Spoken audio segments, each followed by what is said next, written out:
Big TV భక్తి సమాచారం WhatsApp ఛానల్లో జాయిన్ అవ్వండి. అన్ని విశేషాలు ఎప్పటికప్పుడు తెలుసుకోండి. నమస్తే అండి. ధర్మ సందేహాల కార్యక్రమానికి స్వాగతం.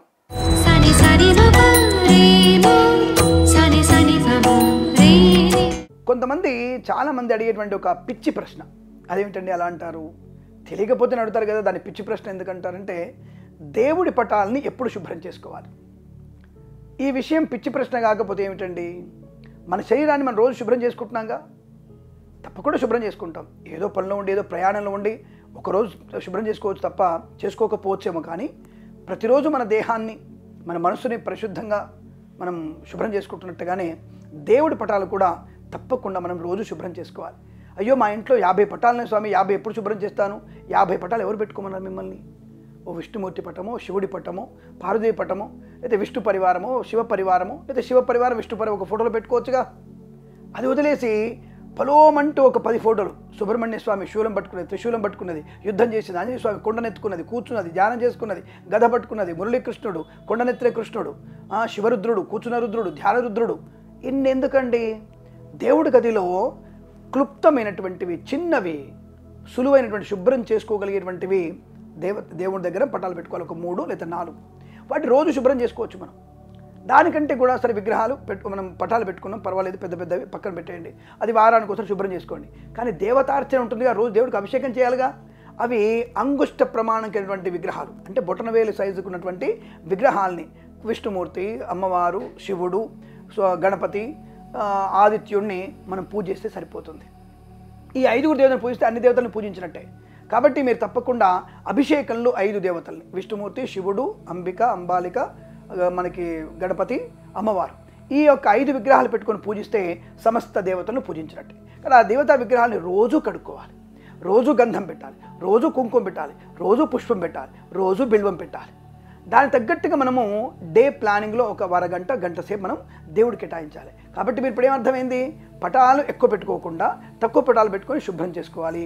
విగ్రహం పెట్టుకుంటే రోజు అభిషేకం చేయాలి, కాసింత ఉప్పు అది పెసరపప్పు వేసి అన్నం వండి నైవేద్యం పెట్టాలి, ఎంత బిజీ ఉన్నా సరే. అలా చేయడం వల్ల మనకి యశస్సు కలుగుతుంది, దైవానుకూలత పొందుకొని ఉత్తమమైనటువంటి శుభయోగాలు, అదృష్ట యోగాలు, ధనకనక వస్తువాహన ప్రాప్తి పొందుకునే అవకాశాలు ఖచ్చితంగా ఉంటాయని తెలుసుకోవచ్చు.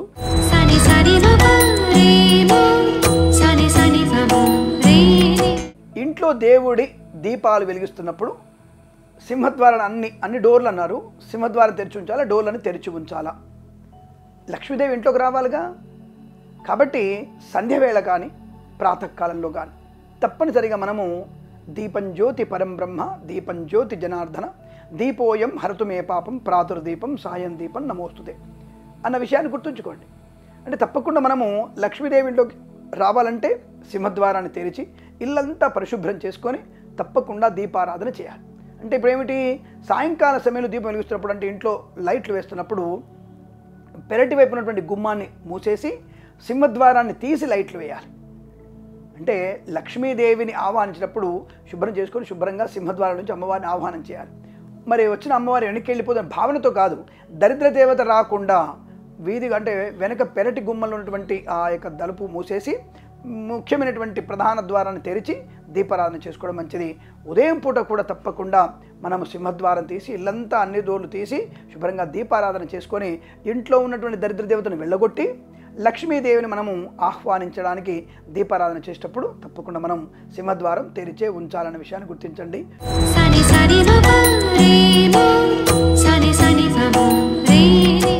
ఇంటి పక్క ఉన్న వాళ్ళ దగ్గర నుంచి, ఇరుగు పొరుగు వారి నుంచి తీసుకోకూడని వస్తువులు ఏమిటి అని అడుగుతుంటారు చాలామంది. ముఖ్యంగా దానంగా తీసుకుంటున్నావా, అది ప్రమాదం. గొడుగు కానీ, చెప్పులు కానీ, ఉప్పు కానీ, పప్పు కానీ, పసుపు కానీ, కుంకుమ కానీ, ఏదైనా సరే అప్పుగా తీసుకోవడం, అంటే తిరిగి ఇచ్చేటువంటి వస్తువులు తీసుకోగలిగితే ఇబ్బంది లేదు. ఒకవేళ తీసుకున్న వస్తువు తిరిగి తప్పకుండా ఇవ్వాలి. అలా ఇవ్వకపోతే నష్టం, అదే తీసుకున్నా సరే. ముఖ్యంగా తిరిగి ఇవ్వలేనటువంటి వస్తువులు, ఉప్పు, నల్ల నువ్వులు, నూనె, ఈ పదార్థాలని అసలు తీసుకోకూడదు. ఏ వస్తువైనా సరే తిరిగి తప్పకుండా ఇచ్చేయాలి. అందులో ముఖ్యమైనవి ఈ యొక్క పెసరపప్పు, ఉప్పు, నల్ల నువ్వులు, పసుపు, కుంకుమ, పువ్వులు, ఇతరత్ర వస్తువులు, వెండి ఆభరణాలు, ఇవన్నీ కూడా మనము తిరిగి ఇచ్చేటువంటి ప్రయత్నమే చేయాలి. లేకపోతే మనకి అరిష్టము చుట్టుకుంటుంది. కాబట్టి అరువుగా తీసుకున్నావు, ఏవైనా తీసుకోవచ్చు, వెంటనే ఇచ్చేయగలిగే అవకాశం. ఇవాళ కాకపోతే రేపు, రేపు ఎల్లుండి తీర్చివేయాలి, లేకపోతే రుణాన పడిపోతాం. ఆ రుణం వల్లనే మనకి మళ్ళీ జన్మ పుట్టే అవకాశం. మళ్ళీ జన్మలో మనం మనిషి జన్మ ఉంటుందో, లేదా పక్షి జన్మ ఉంటుందో, పురుగు జన్మ ఉంటుందో తెలియదు. కాబట్టి ఎవరికి రుణపడి ఉండకూడదు, కనుక ఆ వస్తువు తీసుకోవద్దు. అయితే దానంగా తీసుకోకూడనివి ఏమిటి? ఎవరైనా ఇస్తారు. మన ఈ మధ్య చావుకు వెళ్తే కొంతమంది చావుకు కూడా గిఫ్ట్ ఇస్తుంటారు, రిటర్న్ గిఫ్ట్ ఇస్తుంటారు. మరి చావుకు వెళ్ళినప్పుడు రిటర్న్ గిఫ్ట్ ఇవ్వడం ఏంట్రా అంటే, మీ ఇంట్లో ఎప్పుడు చావు జరుగుతుంటే మళ్ళీ రెగ్యులర్గా వచ్చి గిఫ్ట్ తీసుకోవాలా? రిటర్న్ గిఫ్ట్ ఎందుకు? లేదా రిటర్న్ ఇచ్చిన వాళ్ళకి ఇంట్లో కూడా చావు జరగవని కోరుకుంటున్నారా? శుభమైన కార్యక్రమాల గురించే వచ్చిన వాళ్ళకి, అతిథులకి కానుక ఇవ్వడం అనేది ఉంది సంప్రదాయం. అది కూడా ఏమిటి? తాంబూలం ఇవ్వాలి. ఒక పుస్తకము, ఒక 2 పళ్ళు, ఒక జాకెట్ ముక్క, పసుపు కుంకుమ, ఒక కండువ, అంతే తప్ప రిటర్న్ గిఫ్ట్గా ఇనుప కడ్డీలు, ఇనుప వస్తువులు, స్టీల్ వస్తువులు, అలాంటివి, ప్లాస్టిక్ వస్తువులు, ఇలాంటివి ఇవ్వకూడదు. అందులో కర్మకాండకి 12 రోజుల కర్మకు వచ్చినప్పుడు అటువంటివి ఎవరికి కూడా ఇవ్వకూడదు. అది ప్రమాదాన్ని కలిగిస్తుంది, వాళ్ళలో కూడా ఇబ్బంది కలిగే అవకాశం ఉంటుంది. ఇచ్చిన వాళ్ళ దగ్గర నుంచి తీసుకోకూడదు, మీరు అటువంటివి తీసుకోకండి.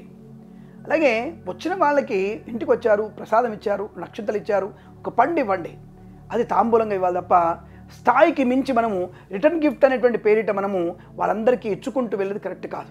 పసుపు కుంకుమలు ఇవ్వాలి, తాంబూలం ఇవ్వమని చెప్పారని తప్ప మీకు కంపల్సరీగా ఇటువంటి స్టీల్ పాత్రలు ఇవ్వాలి, గాజు పాత్రలు ఇవ్వాలి అని చెప్పలేదండి. అటువంటివి స్టీల్ పాత్రలు పుచ్చుకోవద్దు, శనీశ్వరుడు ఉంటాడు దాంట్లో.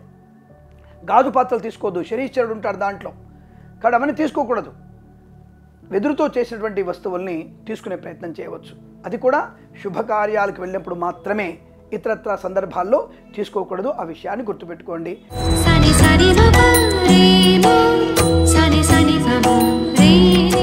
కుడి కన్ను ఎడమ కన్ను అదిరితే ఏది శుభం, ఏది అశుభం?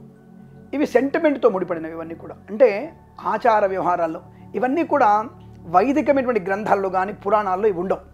స్వానుభవంతో, మన పెద్దవాళ్ళ యొక్క అనుభవంతో, అలా వాళ్ళు చాలాసార్లు గ్రహించి, చూసి, పరీక్షించి, ఇలా జరిగితే ఇలా నష్టము జరుగుతున్నటువంటి అనుభవంతో చెప్పినటువంటి నీతి విషయాలు, వాళ్ళ యొక్క అనుభవమైనటువంటి విషయాలు. కాబట్టి కుడికన్ను అదిరితే ఏముంది?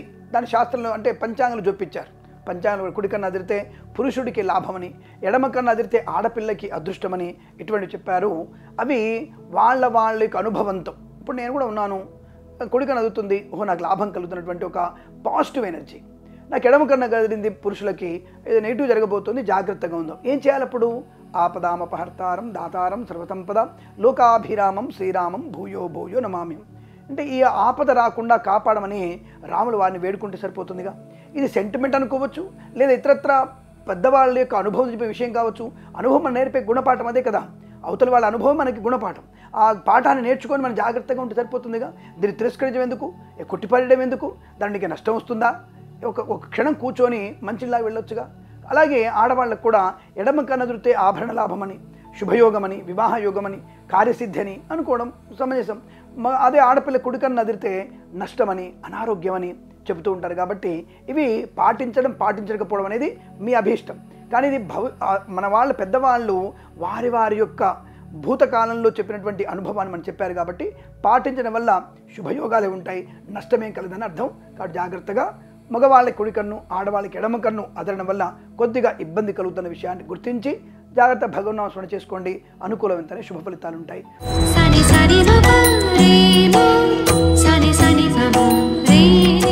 మంగళవారం, దాని పేరే మంగళము. మంగళం అంటే శుభము.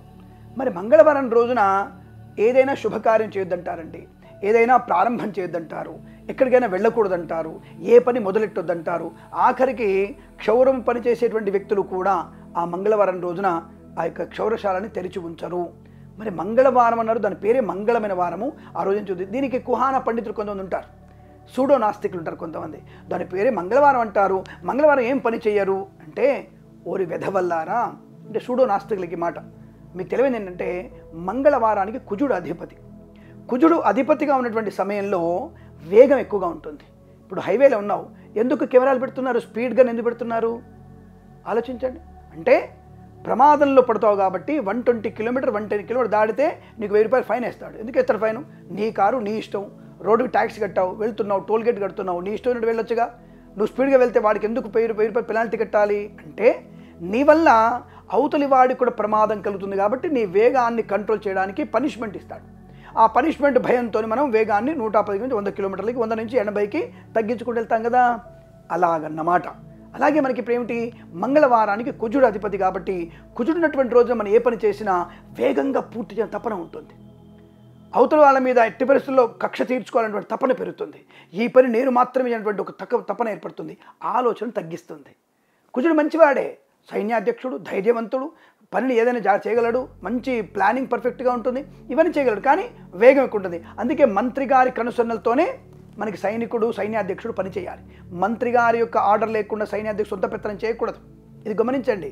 అలాగే కుజుడు ఉన్నటువంటి వారం వలన మనకి పనులు ఇబ్బంది కలుగుతాయి. అందులో కుజుడు అగ్నితత్వకారకుడు, రక్తకారకుడు, ఎముకల కారకుడు కాబట్టి కింద పడితే ఎముకలను ఖాయం, అగ్నిదగ్ధం అవుతుంది, ఏ పని మొదలెట్టినా అగ్నిదగ్ధం అవుతుంది. భూమి కారకుడు కదా, భూమి వల్ల ప్రమాదం ఏర్పడుతుంది, భూమి కుదించుకుపోతుంది. కాబట్టి ఇటువంటివన్నీ కూడా మనకి భూ సంబంధమైన కర్ర సంబంధమైనటువంటి కార్యక్రమాలు ఏవి చేయకూడదు. శంకుస్థాపన, గృహప్రవేశాదులు అటువంటివి చేయకూడదు. ఎందుకంటే కుజుడు తీవ్రమైనటువంటి ప్రకోపం కలిగి ఉంటారు కాబట్టి ఆ యొక్క రోజున ఆయనకి అటువంటి పనులు చేయకుండా హాయిగా మనం ఉంటే చాలు. రక్తదోషం కలుగుతుంది. ఏదైనా పని చేస్తే కుచ్చుకోవడం, రక్తం రావడం, దానివల్ల సెంటిమెంట్గా అయ్యో వచ్చిందని డోర్లో చేయబడడం, కార్ డోర్లో పడడం, ఇబ్బంది కలగడం, ఏదైనా పని చేస్తే జారి పడడం, ఇలాంటివన్నీ జరిగే అవకాశాలు ఎక్కువ ఉంటాయి. కాబట్టి మంగళవారము అయినప్పటికీ, మంగళము శుభమైన వారం అయినప్పటికీ ఇటువంటి శుభ కాదు. అదిగా నువ్వు ఉద్యోగం చేయొద్దని చెప్పలేదు, నువ్వు వ్యాపారం చేయొద్దని చెప్పలేదు, నువ్వు కంటిన్యూ అవుతున్నటువంటి వ్యాపారాన్ని కంటిన్యూ చేసుకోవచ్చు, ఉద్యోగ లాభం చేసుకోవచ్చు, 10 మందిలో గౌరవాన్ని పొందుకోవచ్చు, రాజకీయ రంగంలోకి వెళ్ళవచ్చు. మరి కొన్నింటికి ఉపయోగపడుతుంది. యుద్ధ వాతావరణానికి, యుద్ధం ప్రారంభం చేయడానికి మంగళవారం మంచిది, బాగా గుర్తుపెట్టుకోండి. యుద్ధం చేయడానికి మంచిది. అలాగే అంతరిక్షంలో వెళ్ళడానికి మంగళవారం మంచిది.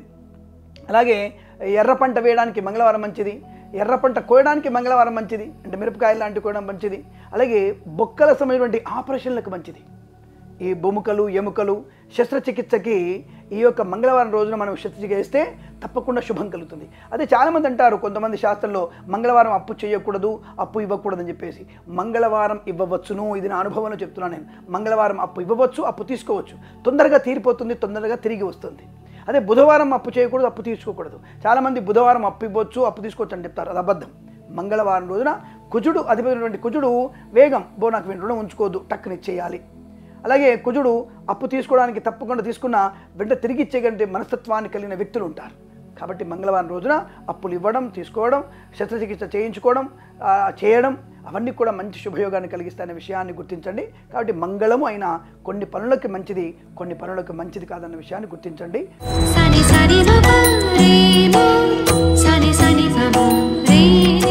నల్లదారం, నల్లదారం, నల్లదారం ఎక్కడి నుంచి వచ్చింది? నల్లదారం అర్థం కాలేదు. కాశీ నుంచి వచ్చిందండి, మంచిదే. కాశీ నుంచి ఉన్నటువంటి దండ ఎక్కడ కట్టుకోవాలి? ఒకటి మెడలో వేసుకోవాలి, కాశీ దండ, దాని పేరు కాశీ దండ.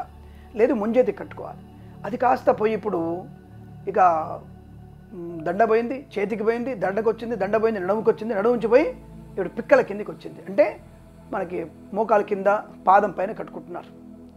మరి ఎందుకు కట్టుకుంటున్నారు అక్కడ? నాకు అర్థం కాలే. దిష్టి దోషం పోవడానికి. ప్యాంట్ వేసుకుంటావు, లంగ కట్టుకుంటావు, చీర వేసుకుంటావు, చీర కట్టుకుంటావు, ఆ దారం ఎక్కడ కనబడుతుంది? ఆ దారం కనబడకుండానే ఉంటేనే నెగిటివ్ ఎనర్జీ పోతుంది. ఎవరు చెప్పాడరా మీకు? ఏ శాస్త్రంలో చెప్పబడింది? ఒకసారి నాకు చెప్పరా ప్లీజ్.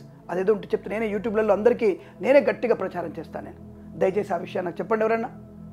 అంటే ఎవడో ఒక్కడు చేసిన పనికి, ఎవడో ఒక్కడు ఒక 4-5 రత్నాలు పెట్టుకొని, 4 కంకణాలు కట్టుకొని, ఎంత విభూతి పెట్టుకొని, పెద్ద బొట్టు పెట్టుకొని, గంభీరంగా ఇంతలా ఉండి, మీరు నల్ల దారం కట్టుకుంటే మీకు శ్రేయస్కరం, శనీశ్వరుడు యొక్క అనుగ్రహం పొందుకుంటారు అని చెప్పగానే నమ్మడం అనేది కరెక్ట్ కాదు. ఇది సూడో నాస్తికులకి మనం ఇచ్చేటువంటి ఒక అస్త్రం. ఇది మూఢనమ్మకం. ఇప్పుడు ముంజేతి కంకణం ఉంది. విశ్వేత్తాతే సవనే సుప్రభాత్యాయాతి కర్ధ భగవన్నింద్ర సున్వతే అని ఒక మంత్రము చేత ఈ యొక్క స్వామి బలిని విష్ణుమూర్తి ఎలాగైతే ప్రేమతో, పాశంతో తన యొక్క బంధిగా ఉంచుకున్నాడో, అలాగే నీకు రక్షగా ఉంచుకున్నాడు విష్ణుమూర్తిని. నిన్ను నేను రక్షగా ఉందని చెప్పేసి ఈ యొక్క దారాన్ని ముంజేతి కట్టుకోవడం ధైర్యానికి, ప్రతీకకి, నీకు నిరంతరం గుర్తు చేస్తుంది నేనున్నాను అన్నటువంటి భావనతో ఈ కంకణం పనికి వస్తుంది. దాన్ని కాస్త తీసుకెళ్ళి మోకాలు కింద కట్టుకుంటేట. కాబట్టి ఇవన్నీ కూడా శనీశ్వరుడికి, అంటే శనీశ్వరుడిని కాళ్ళ దగ్గర పెట్టుకుంటారా? అంటే కాళ్ళ దగ్గర ఉండడానికి ఏమైనా నీ అసిస్టెంటా, లేదా నీకు సేవ కూడా? నాకు అర్థం కాల. కాబట్టి అటువంటి పిచ్చి పనులు చేయడం వల్ల శనీశ్వరుడి యొక్క నెగిటివ్ ఎనర్జీ మీరు పొందుకుంటారు. ఆయన ప్రభావాన్ని పొందుకొని మీకే పని కాదు, ఏ పని కూడా అవ్వదు, ఇది గుర్తుపెట్టుకోండి. నల్లదారం ఎవరు కట్టుకోవచ్చు అనే విషయం కాదు, అతను కట్టుకోనేకూడదు. నల్లదారం ఎటువంటి ప్రయోజనం లేదు, అది ముంజేతి వరకు మాత్రం ఉండాలి. కొంతమంది కాశీ దండగా మెడలో వేసుకుంటారు, అంతవరకు తప్ప. మగవాడు నడుము కట్టుకుంటాడు. ఎందుకు నడుము కట్టుకునే ఆచారం ఉంది, అది పటుత్వాన్ని మనకి బ్రహ్మాండం కలిగిస్తుంది కాబట్టి నడుముకి ముళతాడు కట్టుకోవాల్సిందే. ఈ విషయాన్ని గమనించుకొని నల్లదారం పిక్కల కింద కాకుండా శనీశ్వరుడు అనుగ్రహం పొందాలనుకో సరే ముంజేతి కట్టుకోండి, తప్పకుండా మీకు అనుకూలం ఉంటుంది. భగవంతుడి కృపాకటాక్షలు పొందుకోవచ్చు అనే విషయాన్ని గుర్తించండి. ఎవరు కట్టుకోవాలంటే ఎవరైనా కట్టుకోవచ్చు. పెళ్ళైన వాళ్ళు ఎడమ చేతికి, పెళ్ళి అయిన వాళ్ళు ఎడమ చేతికి, పెళ్ళి కాని వాళ్ళు కుడి చేతికి, మగవాళ్ళు ఎవరైనా కుడి చేతికే ఈ ముంజేతి కంకణం కట్టుకోవాలనే విషయాన్ని గుర్తించండి.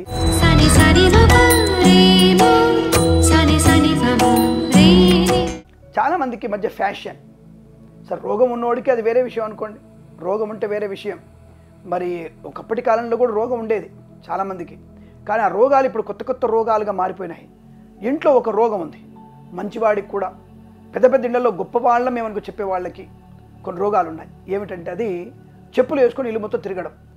ఇల్లు అనేది దేవాలయం, ఇల్లు అనేది దేవాలయం. దేవాలయంతో సమానం ఇంటిలో చెప్పులు వేసుకొని తిరగకూడదు. కాదండి లోపలే ఉంటాయి చెప్పులు, లోపల చెప్పులు లోపలనే, బయట చెప్పులు బయటనే. నువ్వు చెప్పులు లేకుండా తిరగడం, బయట తిరగడమే చెప్తుంది శాస్త్రం, ఆయుర్వేదం అది చెప్తోంది. ఒరే నాయన, నువ్వు బయట వాకింగ్కి వెళ్ళినప్పుడు చెప్పులు లేకుండా వెళ్ళరా, నేల మీద నడువు, మ్యాగ్నెటిక్ పవర్ ఎక్కువగా ఉంటుంది, గురుత్వాకర్షణ బాగా ఉంటుంది. ఈ యొక్క మట్టిలో ఉండేటువంటి కొన్ని రకమైనటువంటి ధాతువులు శరీరాన్ని అనుకూలంగా మారుస్తాయి, కాబట్టి చెప్పులు లేకుండా నడవమని చెప్తుంది శాస్త్రం. అది కాస్త ఇంటిలో కూడా చెప్పులు వేసుకొని తిరగడం అది ప్యాషన్. బెడ్రూమ్లో ఒక చెప్పులు, బాత్రూంలో ఒక చెప్పులు, వంటగదిలో ఒక చెప్పులు, ఎక్కడ కూడా చెప్పులమయం అయిపోయింది. చెప్పులు అనేవి శనీశ్వరుడు యొక్క రాహుకి కేతువుకి కారణమవుతాయి. అటువంటి వాటిని మనము ధరించి రోజు ఆ శనీశ్వరుని రాహుని మనం వెంట పెట్టుకొని తిరుగుతున్నాం. కాబట్టి అటువంటి చెప్పులు ఇంట్లో వేసుకొని తిరగడం వల్ల సమస్త దరిద్రాలు అంటుకుంటాయి. మాకు ఆల్రెడీ కోట్లున్నాయండి, ఆల్రెడీ కోట్లున్నాయి కాబట్టి సంపాదించిన వాళ్ళకి వాళ్ళ కోటీషులాగా సినిమా హీరోల్లాగా మేము కూడా ఇంట్లో చెప్పులు వేసుకొని తిరుగుతాము, మా ఇష్టం అనేటువంటి విషయంలో వాళ్ళకి తరిగే దెబ్బలు వాళ్ళకి ఉంటాయి, వాళ్ళకు వచ్చే నష్టం వాళ్ళకి ఉంటుంది. వాళ్ళ ఇళ్లల్లో ఉండేటువంటి వైవాహిక విచ్ఛిన్న స్థితి మనం తెలుసుకున్నదే. కాబట్టి ఇవన్నీ కూడా మనము వాళ్ళలో ఉండేటువంటి గొప్పతనాన్ని చూస్తున్నాం మనం. అది కాదండి, ఇంట్లో ఉన్నటువంటి అనేక రకమైనటువంటి ప్రారంధ కర్మలు కూడా ఉంటాయి. కాబట్టి రాహు కేతు శనిశ్వరుడికి విధమైనటువంటి చెప్పుల్ని మనం ఇంట్లో ధరించకూడదు. ఇల్లు అగ్నిదేవుడితో సమానం, వంటింట్లో అగ్నిదేవుడు ఉంటాడు, పడక గదిలో నైరుతి ఉంటాడు, అలాగే వాయువ్యంలో వాయుదేవుడు ఉంటాడు, ఈశాన్యంలో ఈశ్వరుడు ఉంటాడు, నది గర్భం అంటే గృహ గర్భంలో మనకి ఇంద్రాది దేవతలు, ఈశ్వరుడు ఉంటాడు, విష్ణుమూర్తి ఉంటాడు. కాబట్టి ఇల్లు మొత్తం కూడా సమస్త దేవతా నిలయం కాబట్టి ఇంట్లో చెప్పులు వేసుకొని తిరగకూడదు, అది నష్టాన్ని కలిగిస్తుంది, పాపాన్ని కలిగిస్తుంది. ఆ విషయాన్ని గమనించుకొని ఇంట్లో చెప్పులు లేకుండా తిరగండి, అది మంచిది, శుభం కలుగుతుంది.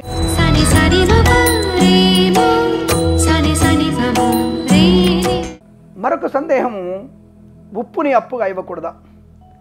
ఇందాకే చెప్పుకున్నాం మనం, ఉప్పు పప్పు అని తెచ్చుకోదని. కాబట్టి ఉప్పు అనేది తప్పకుండా మనకి ముప్పుని కలిగిస్తుంది, ఉప్పు రుణాన్ని పెంచుతుంది.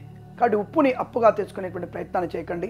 అంటే వెంటనే ఇచ్చేయచ్చు, పక్క వాళ్ళ దగ్గర అక్క వదిలా తీసుకొని అక్క పప్పు ఉప్పు అని తీసుకొని వెంటనే ఇచ్చేసే ప్రయత్నం చేస్తే చాలా మంచిది తప్ప ఉప్పుని దానంగా తీసుకోకండి. కాబట్టి దానం తీసుకు ఏదైనా నష్టమే కలుగుతుంది. కాబట్టి ఉప్పు అనేది కాస్త రుణాన్ని పెంచుతుంది కనుక ఉప్పుని తీసుకోకూడదని చెప్తారు.